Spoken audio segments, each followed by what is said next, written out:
que militantes vascos estaban escondidos en nuestra casa durante la Revolución Portuguesa del franquismo, durante un periodo. Entonces tengo una ligación afectiva y por tanto es un placer y un orgullo tener esta obra publicada en euskera.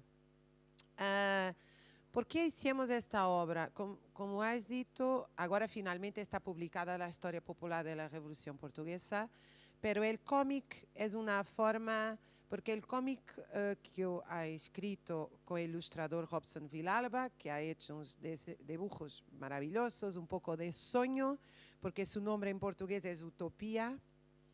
La idea fundamental con esta obra era popularizar la historia de la Revolución de los Claveles, la historia popular de la Revolución de los Claveles, porque el cómic tiene esa potencialidad de conocimiento que es misturar escrita y palabra con imagen.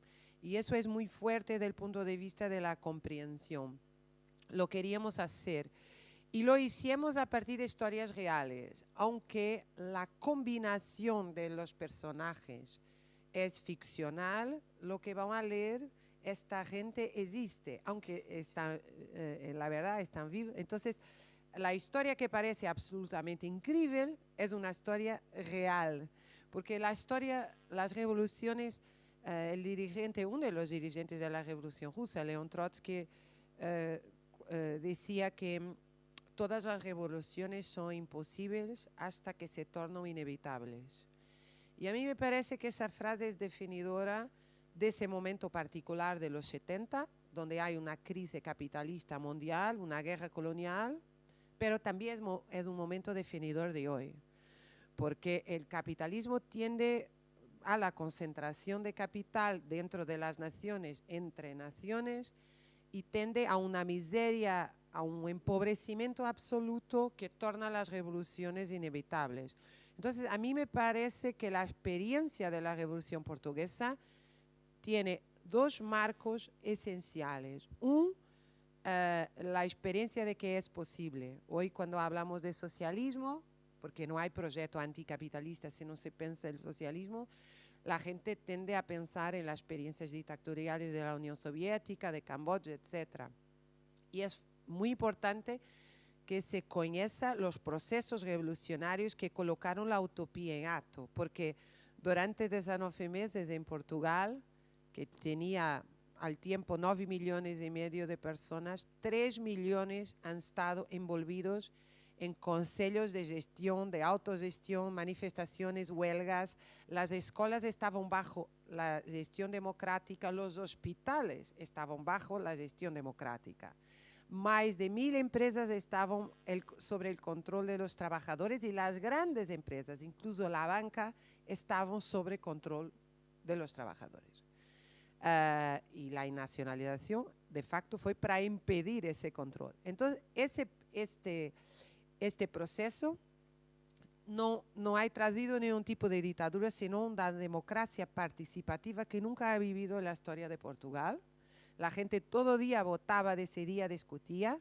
Un proceso enorme de expansión de la libertad individual incluso, porque la gente no ocupaba casa solo para vivienda, sino también para hacer guardería, teatro, club deportivo, librería, centro cultural. Una expansión de la subjetividad y de la humanidad. Lo segundo es, como referiste, que me parece una cuestión fundamental, es cómo pensamos estas experiencias políticamente del proceso. Entonces, reitero, lo más importante de la Revolución Portuguesa es la idea de prefiguración del socialismo, la utopía en acto. Lo segundo más importante es perceber por qué ha sido derrotada y cómo ha sido derrotada. Este es, claro, un proceso político que a mí creo que lo fundamental está en la cuestión internacional de la Revolución Portuguesa. Porque la Revolución Portuguesa empieza en África con las revoluciones anticoloniales, viene a la metrópole, el franquismo, yo he estudiado con detalle en mi tesis de doctorado y antes el impacto de la Revolución Portuguesa en la transición española. Las altas lideranzas del franquismo, mal empieza la Revolución Portuguesa, dicen tenemos que buscar una salida pacífica para evitar el contagio de la revolución al Estado español. Entonces, y la dictadura de los coroneles en Grecia termina inmediatamente. Ahora que conocemos los archivos de la diplomacia norteamericana, está claro que Gerald Ford hablaba del Mediterráneo rojo, la posibilidad de se descontrolar el capitalismo en todo el sur de Europa, incluso en Francia y en Italia, donde, claro, toda la generación de la resistencia antifascista, aunque estaba viva y con conocimientos organizativos. Y al mismo tiempo que la Revolución Portuguesa es fundamental para la queda del franquismo, los pactos de Moncloa y la contrarrevolución preventiva en Estado español son fundamentales para también derrotar la Revolución Portuguesa. Y al mismo tiempo, la verdad es que es una revolución relativamente solitaria. Entonces tenemos los líderes políticos de la extrema izquierda de Estado español, se van todos a Lisboa, como de otros países, pero se queda algo a un nivel muy pequeño. Los grandes sindicatos, los grandes movimientos, es una revolución que se queda muy solidaria, muy romántica, la gente quiere ir, como decía Vázquez Montalbán, finalmente una revolución que se va en el coche, él lo ha escrito, pero isolada, y eso es lo fundamental para comprender la facilidad con que se hace un golpe militar no sangriento como el Chile, porque el ejército estaba dividido, no lo permitiría, un golpe militar con concesiones de Estado social, derechos laborales, pero que quitase la democracia participativa en la producción de los trabajadores, porque eso es lo fundamental para el proceso sedimentar del punto de vista del Estado capitalista. Y a mí me parece que esta cuestión, que es la cuestión de la solidaridad internacional y de la organización política de la solidaridad internacional, es absolutamente fundamental también como lesión, porque hoy como miramos como la Europa está en un delirio de guerra para garantir acceso a las materias primas, el envolvimiento de OTAN, Putin, China, que hay toda una conjuntura de guerra mundial que el zenit evidentemente es el genocidio que se está pasando en Palestina frente de todos nosotros. Sin solidaridad internacional, la verdad lo que quería decirlo es que el capitalismo no es tan fuerte, las burguesías no son poderes fuertes, son poderes incluso en crisis profunda.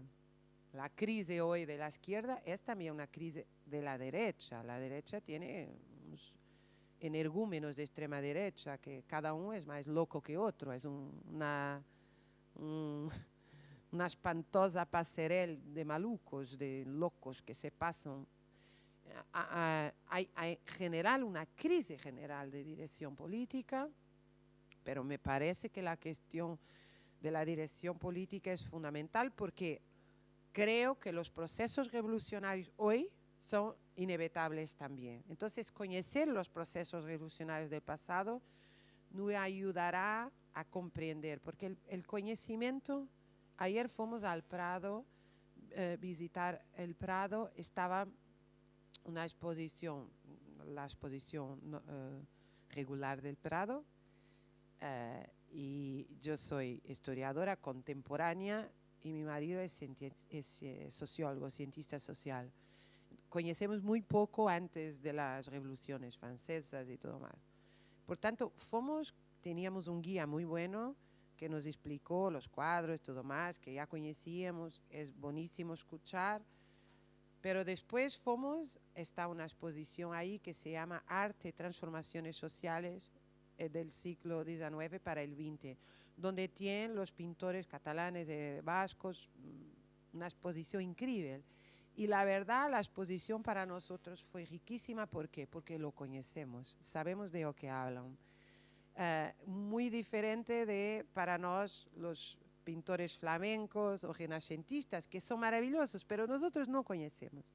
Entonces, la cuestión del conocimiento nos permite apropiar de la realidad. Por eso es tan fundamental conocer y conocer la historia. Por eso el libro sigue siendo un objeto indispensable y peligroso. Vale, gracias Raquel.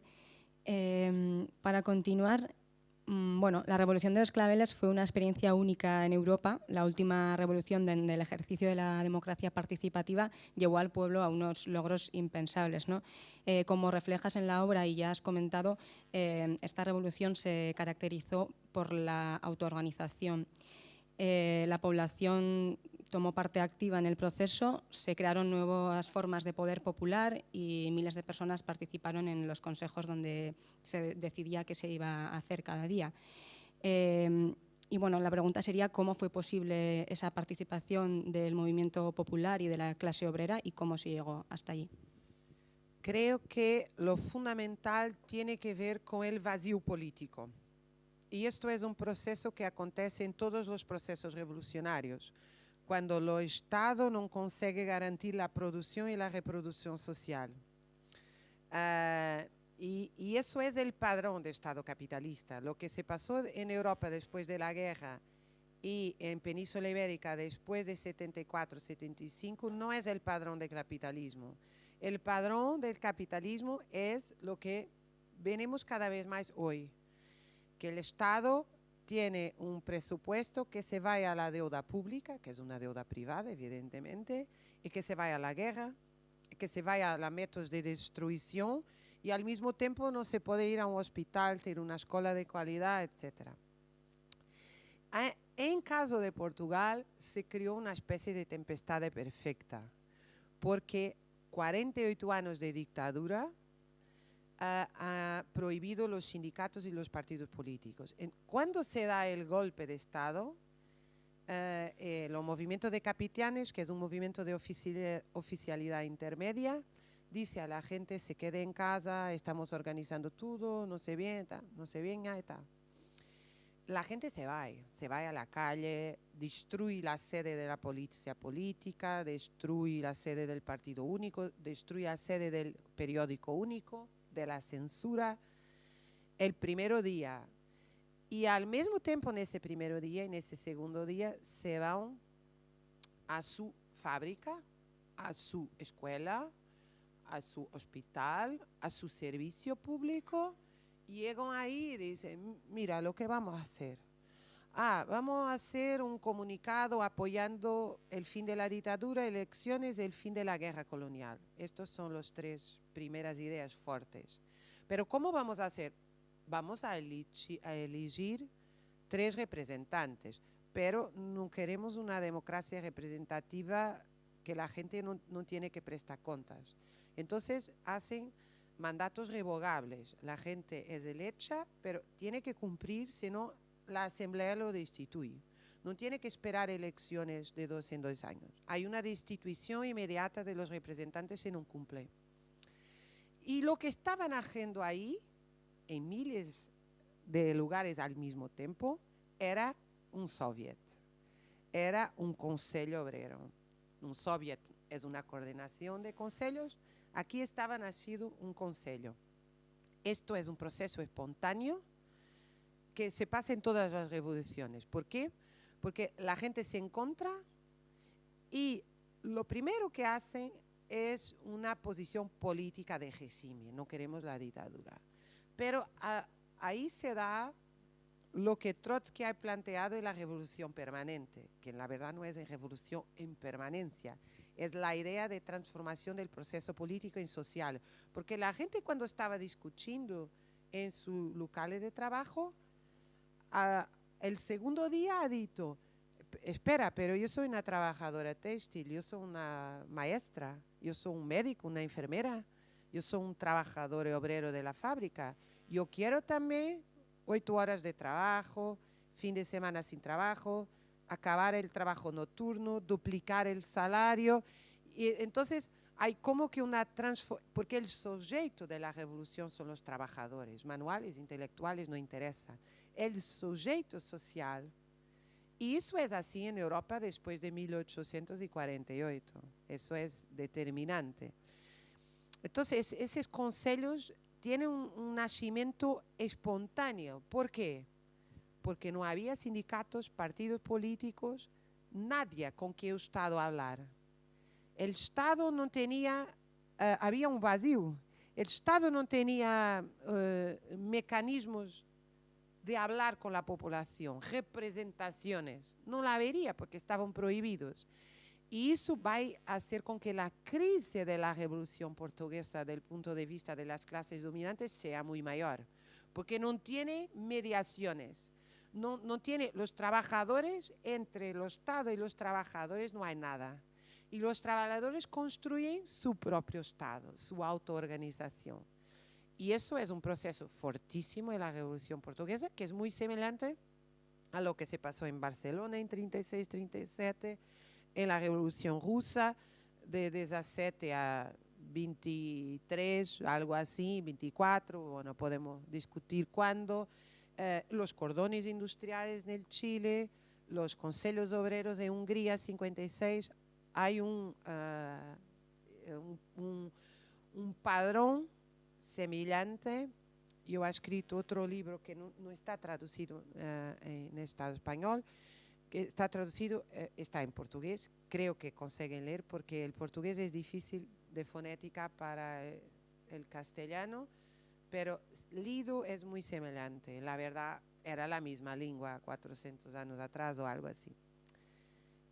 Y que en inglés se llama A People's History of Europe, es una historia de Europa, breve historia de Europa del siglo XX, donde hace una comparación de estos consejos. Entonces, la cuestión de la autoorganización y la democracia participativa, incluso hoy me parece que es la cuestión central de nuestro tiempo, porque en la verdad ninguno de los gobernantes sigue siendo capaz de solucionar cualquier problema. Los problemas son cada vez mayores y la verdad provocan cada vez más problemas su gobernación. Otro elemento que has mencionado y que aparece en el cómic notablemente son las colonias de Portugal. Y quisiera que nos explicases un poco más extensamente qué importancia tuvieron las guerras coloniales de África en la Revolución de Portugal y, al contrario, cómo influyó la revolución en estos procesos, en las colonias. Claro. Bueno, en nuestra opinión, ya habíamos escrito el año pasado el libro, se llama Breve Historia de Portugal, que es una historia popular de Portugal, que ha escrito con mi marido. La historia ibérica, hay una historia ibérica común, profundamente común. La revolución de 1800, la revolución popular contra las invasiones francesas tiene una dimensión ibérica. La revolución de 1868 hasta los 70 es ibérica.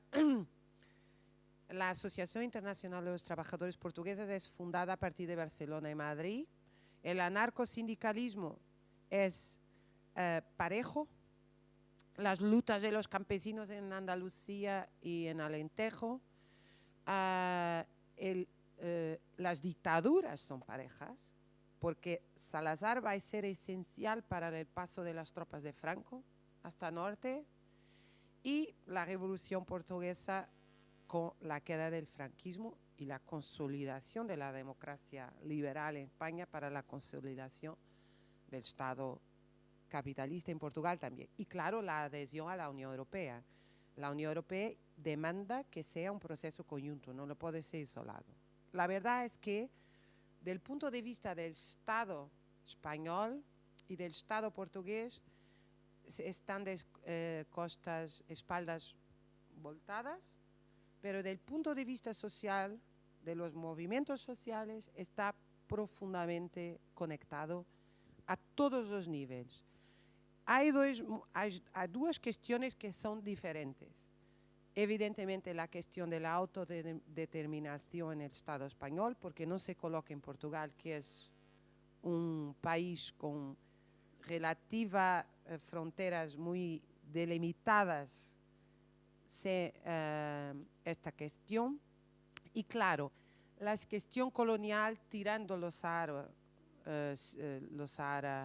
con el Estado español, la cuestión colonial no se plantea en España la segunda mitad del siglo XX como en Portugal, porque Portugal sigue teniendo colonias en África, sobre todo en África. Tiene también Timor y Macao, pero lo que conta son las colonias africanas.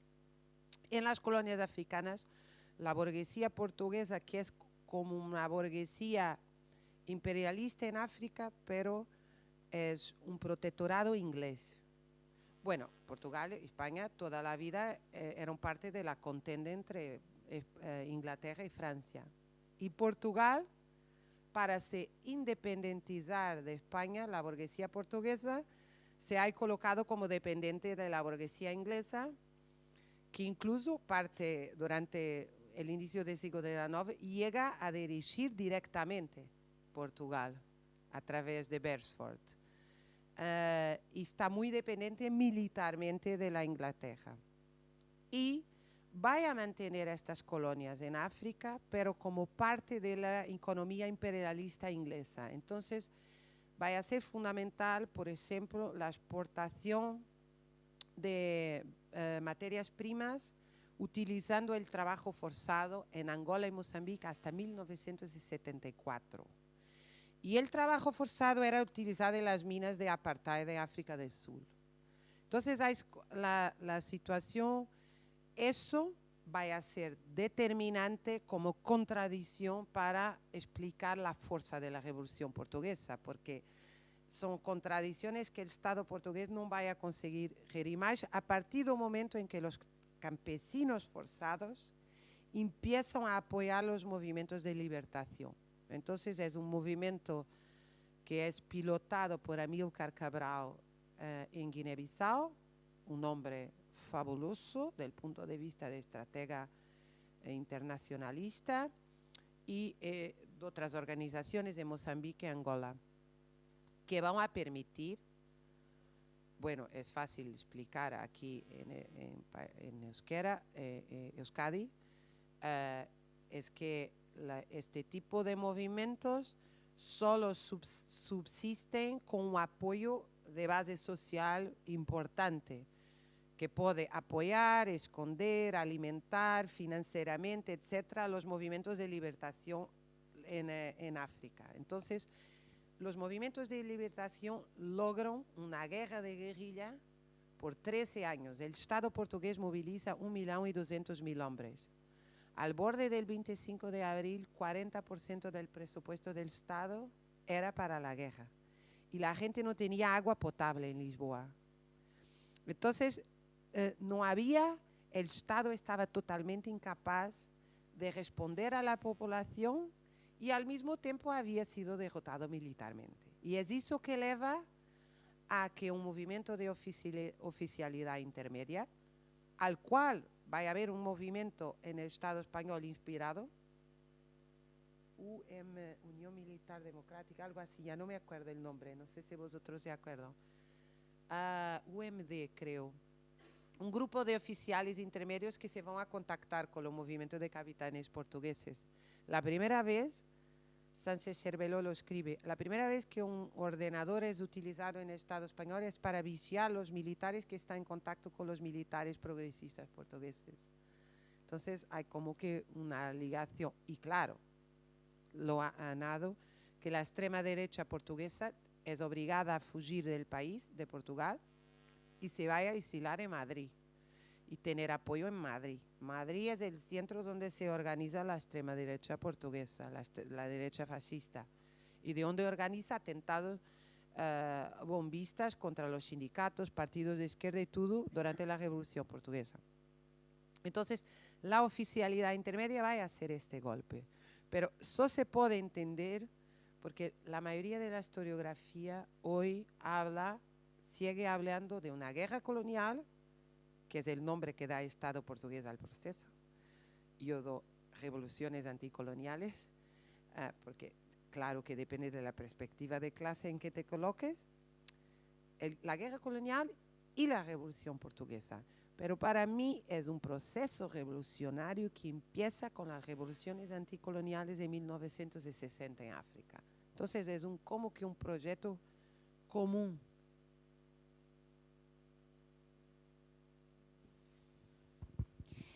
Y has mencionado que los gobiernos de otros países temían que esa ola revolucionaria se expandiera fuera de Portugal, temían ese Mediterráneo rojo.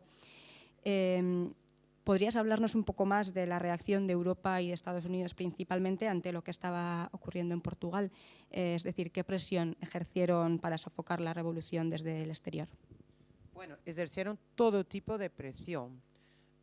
Lo primero que hacen es, lo primero es un gobierno de salvación nacional que insere los comunistas pilotado por los socialistas. Entonces, lo primero es intentar una mediación para calmar el movimiento obrero. Pero la revolución era fortísima, los gobiernos caen. Hay 10 gobiernos en un año y medio. Los gobiernos no se sustentan por fuerza del control obrero y de las luchas.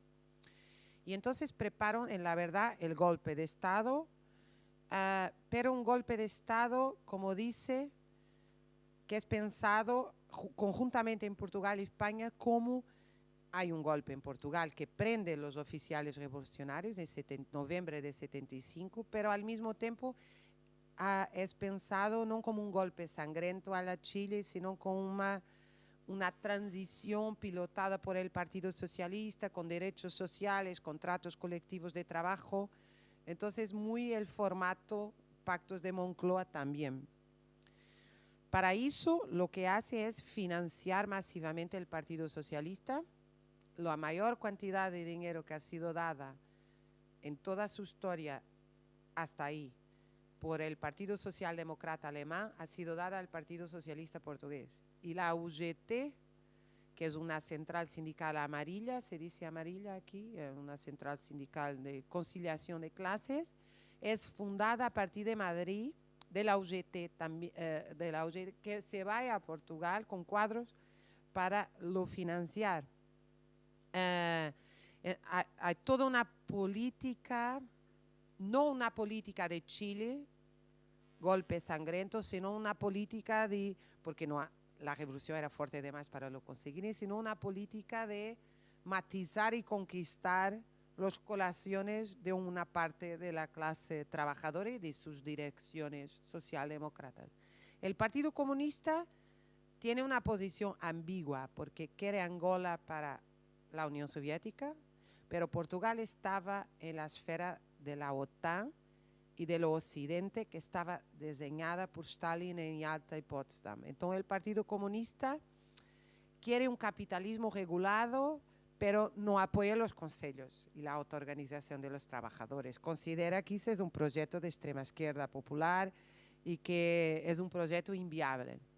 Entonces, en la verdad, mucho más que la derecha, que va a apoyar el golpe contrarrevolucionario, tenemos un proceso pilotado por el Partido Socialista con el apoyo no frontal del Partido Comunista. Así se hace la derrota. Y eso obliga, por ejemplo, a un pensamiento político que va a envolver directamente en la estrategia los Estados Unidos, Carlucci, que es el hombre que está conectado con Kissinger, Willy Brandt en Alemania, Olof Palme en Suecia y evidentemente una conexión íntima entre Mario Soares, Felipe González y todo, y al nivel europeo también con la Francia, que va a tener un papel muy importante también, digamos así, con el ponte con las negociaciones con el Partido Comunista. Aquí también son, bueno, yo hablo mucho, tengo que parar más. Lamento si estoy hablando mucho. para intentar explicarlo lo mejor posible, ¿no? Es que el Partido Comunista Portugués era dependiente financieramente de la Unión Soviética. Y al contrario del Partido Comunista Español, que estaba más conectado con la Francia e Italia de la estrategia que después se va a desarrollar Berlinguer y de eurocomunismo. Entonces había el Partido Comunista Portugués no era exactamente conectado con el Partido Comunista Español, sino directamente con la Unión Soviética a través de la Alemania Oriental. Pero durante la Revolución Portuguesa, los cuadros franceses y otros van a tener un papel muy importante a diseñar esta contrarrevolución democrática, porque es una contrarrevolución que no instaura una dictadura, sino una democracia liberal. Esto es el proceso. Claro que después todo esto va a ser muy interesante, porque la forma como la contrarrevolución ha sido diseñada en Península Ibérica va a ser aplicada como la doctrina Carter para terminar las dictaduras en los años 80 en América Latina. Entonces es realmente un proceso histórico de relevo mundial importantísimo.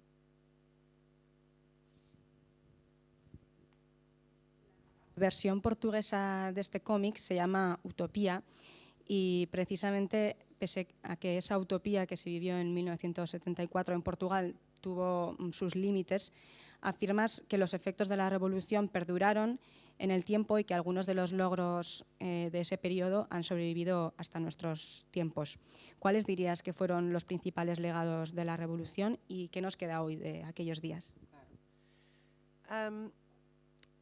Lo legado es gigantesco porque Portugal estaba en la Edad Media y se quedó en el siglo XXI 2 años después de la revolución, porque la gente, los hospitales han sido totalmente, todos los hospitales privados han sido nacionalizados y tornados públicos, sin compensaciones financieras para los propietarios.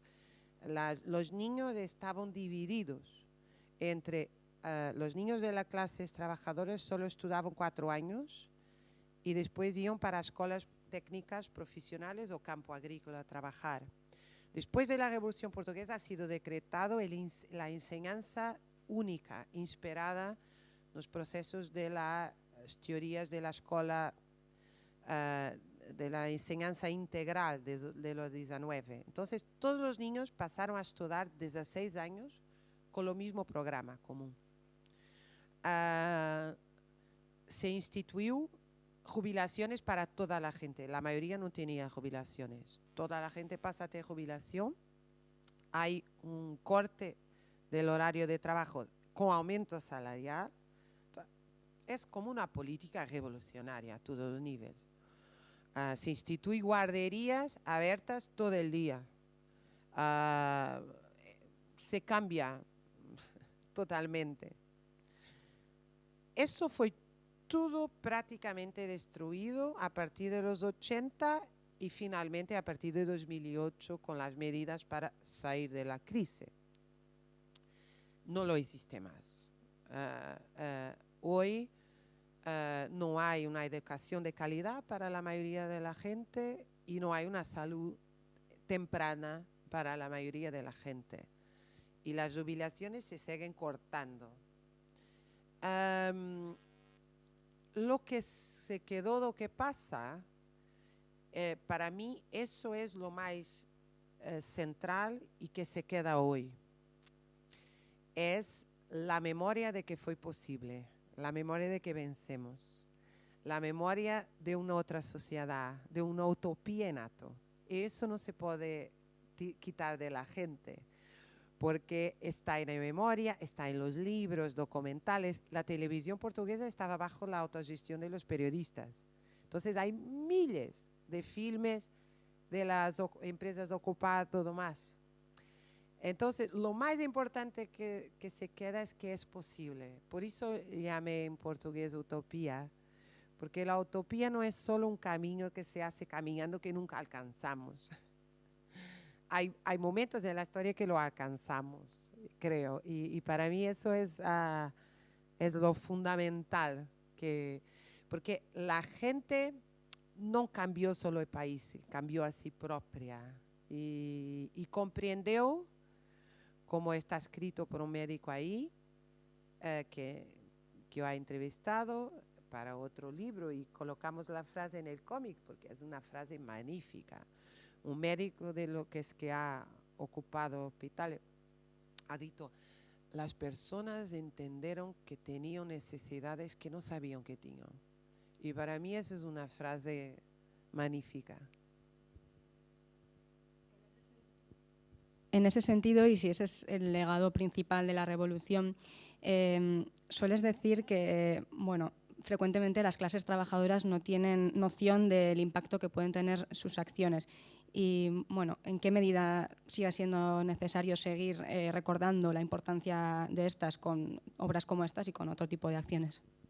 Me parece central por todo lo que dice antes. Creo que de cierta forma ya lo respondí. Con la situación política que hoy vivimos en el mundo, no me parece que se puede regresar a haber un clima de paz, no solo paz como ausencia de guerra, paz en nuestras vidas, capacidad de decidir nuestras vidas, de vivir con seguridad material.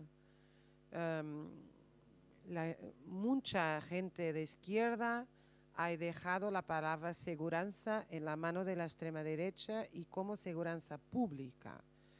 La seguridad es un valor central. La idea de que yo tenga una casa, un empleo seguro, que me da placer, que yo puedo cuidar de mí y de mis hijos, tener salud, tener educación, tener imaginación, poder celebrar, convivir. Eso, la idea de que yo no estoy al mano de la escasez, eso es un sentido primordial de la vida. Y eso solo puede ser alcanzado, en mi opinión, si hay una lucha consecuente, autoorganizada por parte de las clases trabajadoras, no solo industriales, de sectores de servicios, entendida la clase trabajadora en el sentido amplio, todos los que viven de su trabajo, y que incluye evidentemente mucha gente, pequeño empresario y todo más, pero incluye necesariamente un enfrentamiento fortísimo con los grandes carteles, corporaciones y bancos, porque ahí está todo concentrado. No es algo que yo tenga que decir hoy y explicar a nadie, porque es el banco Credit Suisse que publica todo el año la concentración de riqueza en el mundo y que dice que hay 62 personas que tienen mitad de la riqueza mundial. Entonces llegamos a un punto que es, las palabras están ditas, lo que hay es que agir, ¿no? Me parece. Es que ricasco, Raquel. Es un placer escucharte. Gracias por responder a estas preguntas. Y ahora ya os damos paso a vosotros y vosotras, que seguro que también tenéis cuestiones para preguntarle a Raquel. Y no sé si quisieras tú añadir algo más mientras se las piensan. No, se quiere.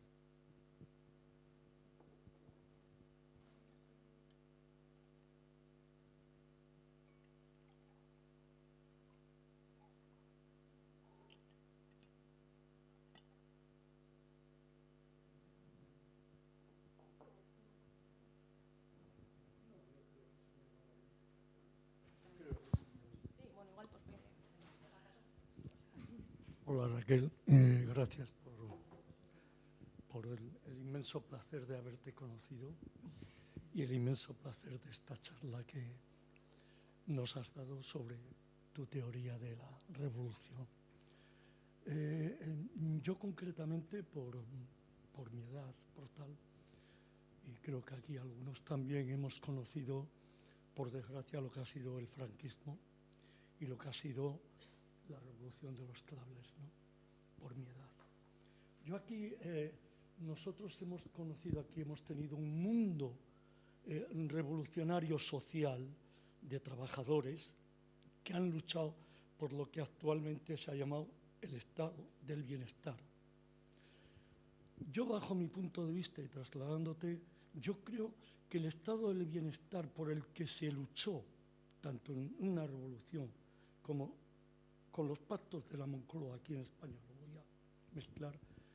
¿No crees tú, bajo tu punto de vista, que se ha perdido ese estado de bienestar, tal como tú has dicho, ¿no? Últimamente, que hemos luchado por tener trabajo, por tener una disposición de que la gente joven pueda tener derecho a vivir tranquilamente, a tener trabajo, a tener casa, a todo lo que hemos llamado el estado del bienestar?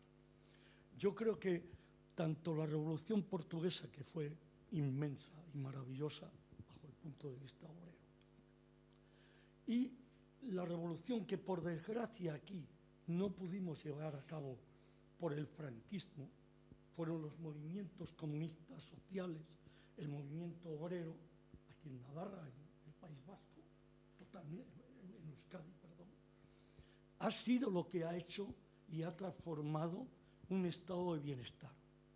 Yo, trasladándote, mi pregunta es, ¿hemos perdido eso? No sé si hay otras cuestiones que podemos agrupar o qué os parece. Igual, si hay alguna más.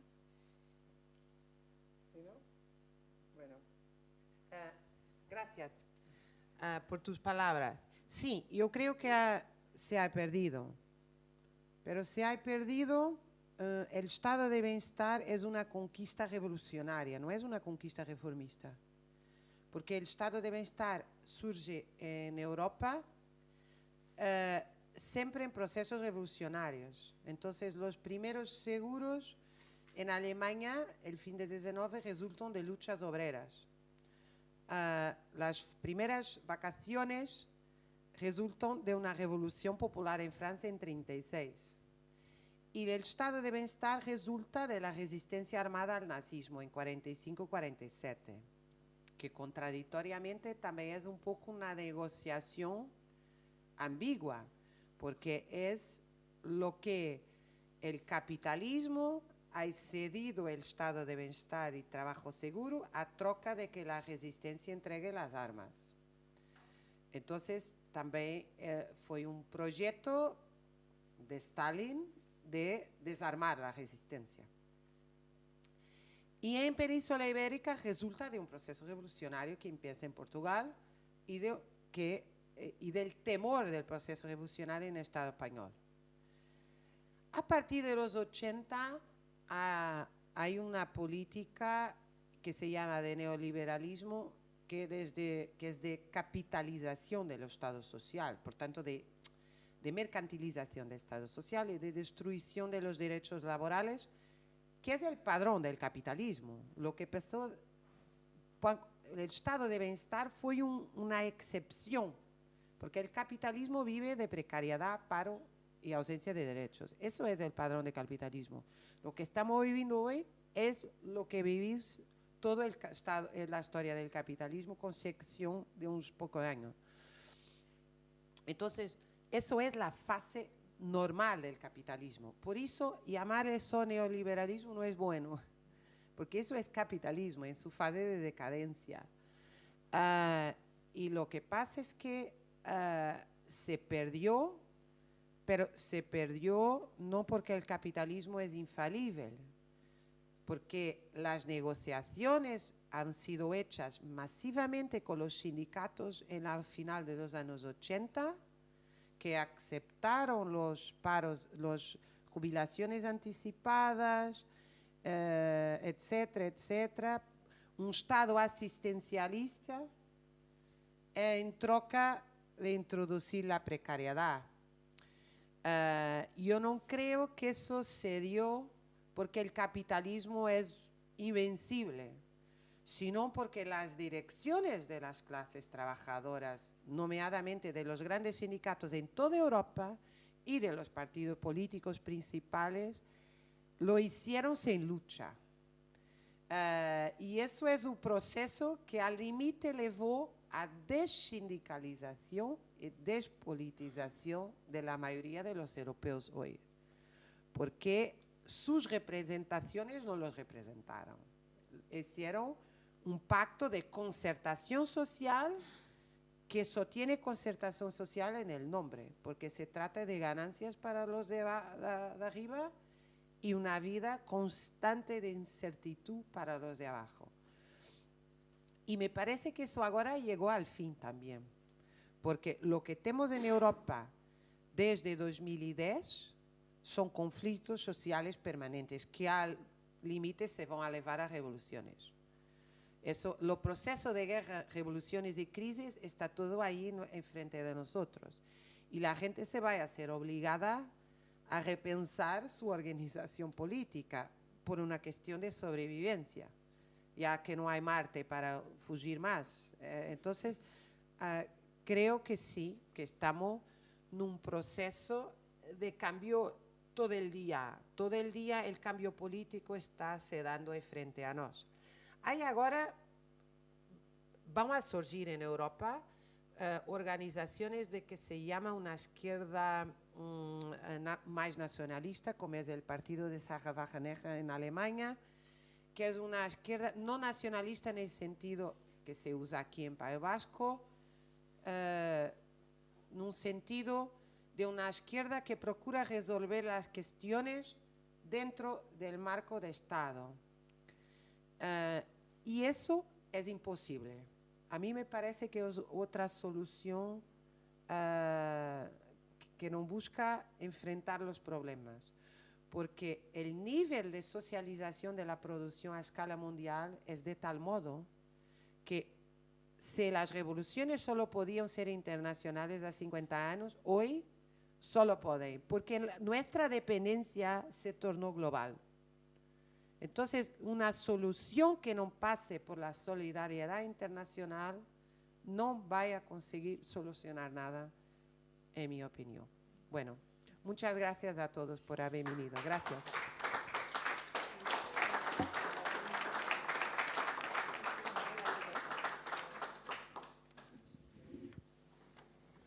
Qué interesante.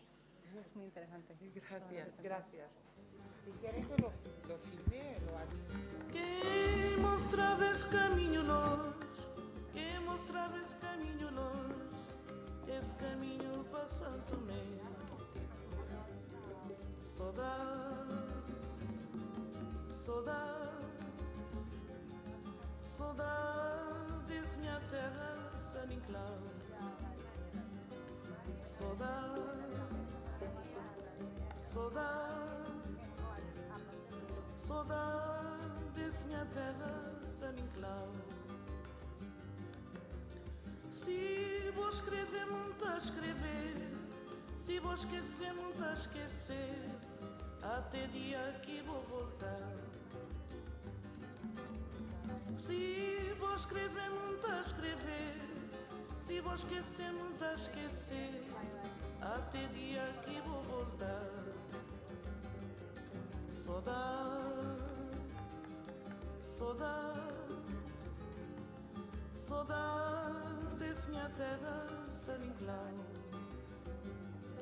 Saudade, saudade, saudade desse minha terra, San Inclau.